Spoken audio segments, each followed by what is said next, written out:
최근 고교 야구에서 벌어진 한 장면이 큰 논란이 됐습니다. 배제고 야구부 선수들이 광주 일고를 향해 스타벅스 가야지 땡크데이 이런 구호를 외치면서 조롱을 했습니다. 결국 대한야구 소프트볼 협회는 배제고 야구부의 전국대회 6개월 출전 정지 징계를 내렸고 예정된 경기도 몰수패 처리됐습니다. 그런데 이 사건에서 더 눈에 띄었던 건 사건 이후의 반응이었습니다. 학생인데 너무 심한 것 아니냐. 아직 어린 선수들이니 선취해야 된다. 미래를 막아서는 안 된다. 물론 학생은 미성숙할 수 있습니다. 학생에게 다시 기회를 줘야 한다는 말도 맞습니다. 하지만 저는 여기서 묻고 싶은 게 언제부터 응원이 조롱이 되었습니까? 그리고 언제부터 선처는 책임을 지우지 않는다는 뜻이 되었습니까? 이번 사건은 단순히 배제고 한 학교만의 문제가 아닙니다. 고교 스포츠에서 응원 문화가 어디까지 변했는지, 그리고 우리 사회가 어떤 문제에는 왜 이렇게 선택적으로 관대해지는지 보여주는 사건입니다. 과거 고교 야구는 지금과는 다른 의미를 가진 스포츠였습니다.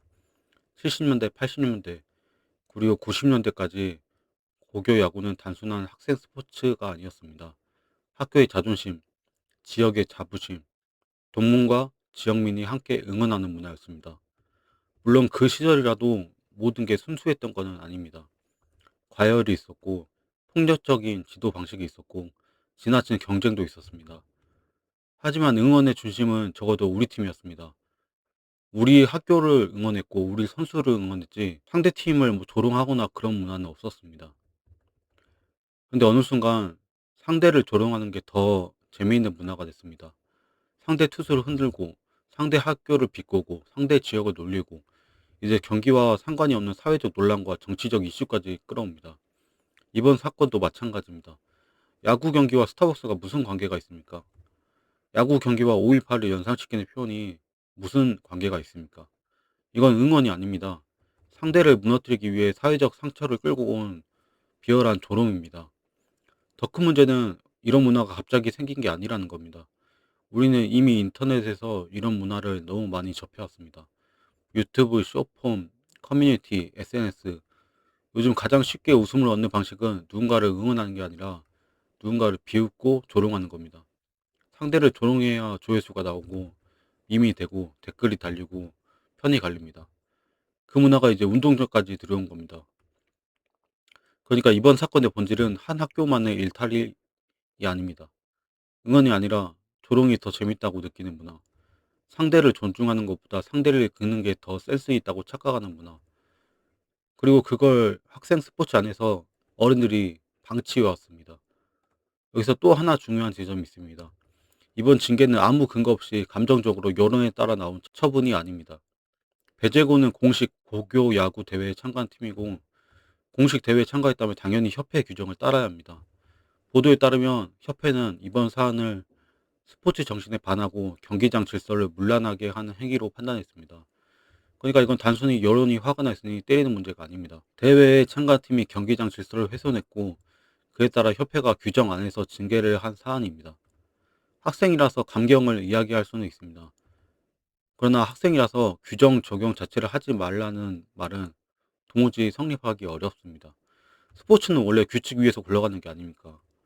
그 규칙은 공을 어떻게 던지고 치느냐에만 있지 않습니다. 상대를 어떻게 대하느냐, 경기장을 어떻게 지키느냐, 승리했을 때 어떤 태도를 보이느냐에도 있습니다. 그리고 여기서 또 하나의 반론이 나옵니다. 그럼 과거 새천년 NHK 사건은 뭐냐? 그때 어른들도 5.18 전야제 때 광주에서 술 마시고 논란이 됐는데 지금 왜 학생들에게만 너무 가혹한 거 아니냐? 이 지점은 완전히 틀린 말은 아닙니다. 당시 정치인들도 비판받아야 했고 실제로 비판받았습니다. 5.18을 기념하러 광주에 갔던 사람들이 전야제 이후 유흥지점 술자리 논란에 휘말렸다면 그건 당연히 비판받아야 마땅합니다. 그것도 당연히 잘못이죠.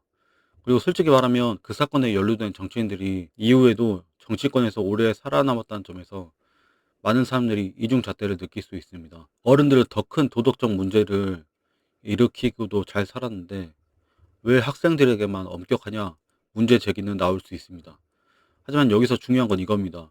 세천의 NH 사건이 잘못이 있다고 해서 배제고 사건이 괜찮냐? 그건 아닙니다. 둘 다 욕을 쳐먹어야 정상입니다. 그때 정치인들도 잘못했고 이번에 학생들도 당연히 잘못한 겁니다. 과거 어른들이 제대로 책임지지 않았기 때문에 지금 학생들도 봐주자는 말은 말이 안 됩니다. 그건 원칙이 아닙니다. 책임의 하향 평준화입니다. 과거의 잘못은 현재의 잘못을 덮는 영수증이 아닙니다. 누가 예전에 잘못했다고 해서 오늘의 잘못이 장난이 되는 건 아닙니다. 새천년 NH 사건이 보여주는 것은 배제고를 봐줄 이유가 절대 아닙니다. 오히려 우리 사회가 역사적 상처를 얼마나 자주 진심이 아니라 진영의 도구로 써왔는지 보여주는 사례입니다. 필요할 때는 역사라고 말하고, 불리할 때는 진영의 방패를 쓰고, 우리 편이 잘못하면 맥락을 찾고, 상대편이 잘못하면 엄벌을 말합니다. 이게 문제인 겁니다. 그러니까 이번 사건에서 정말 중요한 질문은 이겁니다. 우리는 정말 같은 기준을 적용할 수 있습니까? 정말 학생이라서 봐줘야 한다면 앞으로 이런 기준도 적용할 수 있습니까? 다른 경기장에서 어떤 학생들이 대구 지하철 참사를 언급하면서 통구이라고 노래를 부르고 춤을 추고 심지어 율동을 단체로 맞춰서 연습을 해옵니다. 그때도 누군가는 이렇게 말할 겁니다. 애들이 조금 대구 지하철 참사로 놀린 건데 애들의 미래를 막을 거냐. 그런데 그 말이 과연 맞습니까? 참사를 조롱당한 사람들의 상처는 미래가 아닙니까? 피해 지역 학생들이 느낄 모욕감은 아무것도 아닙니까? 공놀이가 이 세상의 전부입니까? 유가족의 기억과 사회적 존엄은 야구 선수의 미래보다 항상 뒤로 밀려야 합니까? 학생의 미래는 중요합니다. 그렇지만 학생의 미래가 중요하다는 말이 다른 사람의 상처를 무제한으로 후벼파도 된다는 말은 아닙니다. 이번 사건을 그냥 넘어가면 이런 메시지를 주입하게 됩니다. 상대의 아픔을 건드려도 학생을 봐준다. 역사적 비극을 응원가로 사용해도 된다. 나중에 사과하면 되니까. 문제가 커지면 어른들이 커버 쳐준다. 이건 교육이 아닙니다. 소시오패스를 양성하는 방법입니다. 오히려 더 큰 문제를 예약하는 일일 뿐입니다. 요즘 프로야구도 예전처럼 야구만 잘하면 된다는 시대는 진짜 끝났습니다. 학교 폭력, 음주운전, 도박, 폭행, SNS 논란, 이런 사회적 물의는 선수 한 명의 문제가 아니라 구단 전체의 이미지와 팬덤을 흔드는 문제가 됩니다. 구단은 선수를 뽑을 때 단순히 실력만 보고 뽑지 않습니다. 이 선수가 프로 무대에 올라왔을 때 팬들이 받아들일 수 있는 선수인지, 팀 분위기에 어떤 영향을 줄지, 언젠가 더 큰 사고로 돌아올 위험은 없는지까지 봐야 합니다. 팬들도 더 이상 야구만 잘하면 된다는 말을 쉽게 받아들이지 않습니다. 프로 스포츠는 팬들의 신뢰로 굴러가는 산업입니다. 그런데 학창 시절부터 상대를 존중하지 않고 사회적 상처를 장난처럼 소비하고 문제가 생기면 주변에서 감싸주는 경험만 축적한 선수가 있다면 구단은 왜 그런 폭탄 같은 리스크를 굳이 떠안아야 합니까? 실력 있는 유망주가 아니라 언제 터질지 모르는 시한폭탄이 될 수도 있습니다. 이건 한국 엘리트 체육의 오래된 문제이기도 합니다. 운동만 잘하면 된다. 성적만 내면 된다. 인성교육, 역사교육, 시민교육은 뒤로 밀려도 된다. 그렇게 키워놓고 나중에 프로 무대에서 사고가 발생하면 그때서야 왜 저 선수는 저럴까? 이렇게 말합니다. 그건 갑자기 생긴 문제가 아니죠. 어릴 때부터 제대로 가르치지 않았고 어른들이 방관했고 사태를 키웠기 때문입니다. 일본 프로야구를 봐도 신인 선수들에게 야구 기술만 가르치지 않습니다. 프로가 된다는 게 뭔지, 팬과 사회 앞에서 어떤 태도를 가져야 하는지, SNS를 어떻게 써야 하는지, 도박과 약물, 반사회적 세력과 어떻게 거리를 둬야 하는지까지 교육합니다. 왜 그럴까요? 프로 선수는 단순한 운동선수가 아니라 공적 인물이기 때문입니다. 그래서 이번 사건을 학생들이 장난친 걸로만 보면 안 됩니다. 이건 앞으로 프로가 될 수도 있는 선수들이 어떤 태도를 배우고 있는지의 문제입니다. 학생이라서 봐줘야 하는 게 아니라 학생이라서 더 정확하게 가르쳐야 합니다. 지금 선을 알려주지 않으면 나중에 더 큰 무대에서 더 큰 사고로 돌아올 수 있습니다. 물론 이번 징계가 과한지 아닌지 이건 토론할 수 있습니다. 6개월 출전 전지가 적절한지, 개인 징계와 팀 징계를 어떻게 나눠야 하는지, 지도자 책임을 어디까지 물어야 하는지, 심판진은 어떻게 처벌해야 할지. 하지만 최소 분명한 건 있습니다. 이 사건을 그냥 애들이 장난친 걸로 넘겨서는 안 된다는 겁니다. 학생이니까 봐줘야 한다. 이 말은 절반은 맞습니다. 음, 하지만 학생이니까 더 정확하게 가르쳐야 합니다. 잘못을 했는데 아무것도 대가를 치르지 않는다면 학생이 배우는 건 반성이 아닙니다. 선을 넘어도 일이 커지면 어른들이 막아준다. 상대가 상처를 받아도 우리가 학생이면 봐준다. 정치적으로 우리 편이 생기면 방패가 생긴다. 이런 메시지를 배울 수 있습니다. 그건 교육이 아닙니다. 스포츠는 승부만 배우는 게 아니라 규칙을 배우고 상대를 존중하는 법을 배우고 이겼을 때 어떻게 행동해야 하는지 배우는 겁니다. 졌을 때 품격이 필요한 것처럼 이겼을 때도 품격이 필요한 겁니다. 오히려 앞서고 있을 때 상대를 조롱하지 않는 게 스포츠맨십 아닙니까? 이번 사건은 배제고만의 문제가 아닙니다. 고교 야구만의 문제도 아닙니다. 우리 사회 전체가 응원보다 조롱에 더 익숙해진 결과입니다.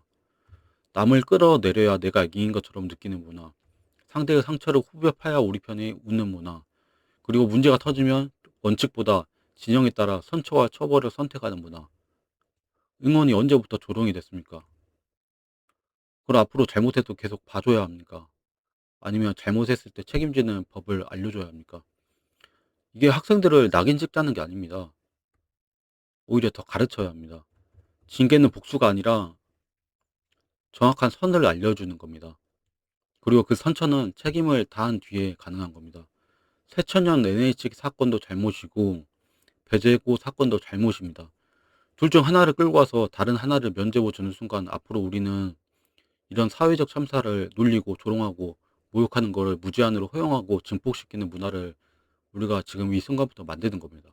제주 4.3 사건, 세월호 참사, 이태원 참사, 삼풍 백화점 사건, 뭐 천안함, 영평도 뭐 이런 거 다 수많은 사람들이 죽어가고 중상자도 많고 이런 게 있는데 앞으로 다 놀리고 응원하고 춤추고 다 무제한으로 허용합니까? 그건 아니지 않습니까? 우리 사회 전체가 사이코패스와 소시오패스로 가득 찬 길로 나아가자는 겁니까?